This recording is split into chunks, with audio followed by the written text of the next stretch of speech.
അവൻ്റെ പഠനത്തിനുള്ള പൈസയൊക്കെ അവൻ എന്നെ കണ്ടെത്തുമായിരുന്നു.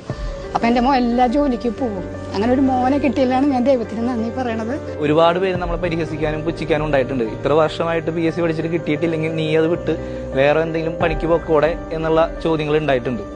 അപ്പോൾ അന്നെല്ലാം നമുക്കൊരു മറുപടി പറയാൻ നമ്മുടെ കയ്യിൽ ഉണ്ടായിരുന്നില്ല. ആകെ അറിയാവുന്നത് എനിക്ക് എന്തായാലും ഞാൻ ജോലി കിട്ടിയിട്ട് ഞാൻ ഈ PSC പഠനം നിർത്തൂ എന്നായിരുന്നു. ഞാൻ 15ാമത്തെ വയസ്സ് തൊട്ട് ഞാൻ ചെറിയ കാറ്ററിംഗ് സർവീസും കാര്യങ്ങളൊക്കെ ആയിട്ട് പോയിരുന്നു.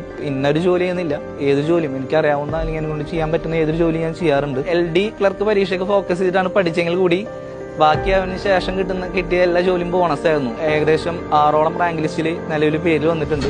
അതിൽ ഏറ്റവും മുന്നിൽ റാങ്കിൽ വന്നിട്ടുള്ളത് 3ാം റാങ്ക് ബീറ്റ് ഫോറസ്റ്റിന്റെ ഫോറസ്റ്റ് റിസർവ് വാച്ചർ എന്നുള്ളൊരു തസ്തികയിൽ എനിക്ക് 3ാം റാങ്കായിരുന്നു. അച്ഛനും അമ്മയും സത്യം പറഞ്ഞാൽ അച്ഛന് കരച്ചിൽ വന്നിട്ട് അച്ഛൻ പോയി. അമ്മ കെട്ടിപ്പിടിച്ച് കരഞ്ഞു.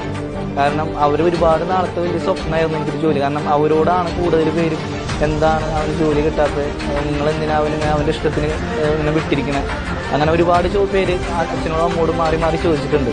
ആദ്യം എൻ്റെ സ്വപ്നം ഒരു ജോലി വാങ്ങാനുള്ളതാണ്, ഒരു ഗവൺമെൻറ് ജോലി വാങ്ങാനുള്ളതായിരുന്നു. അത് ഞാൻ യാഥാർത്ഥ്യമാക്കി കഴിഞ്ഞു. ഇനി ഞാൻ എൻ്റെ ഓരോ സ്വപ്നത്തിലേക്ക് കടക്കുകയാണ്.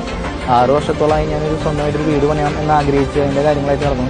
ഇന്ന് ജോലി നേടി കഴിഞ്ഞപ്പോൾ ഞാൻ എൻ്റെ ഓരോ സ്വപ്നങ്ങളായിട്ട് ഇപ്പോൾ വാടക വീട്ടിലാണ് സ്വന്തമായിട്ടൊരു വീട് പണിതുകൊണ്ടിരിക്കുകയാണ്.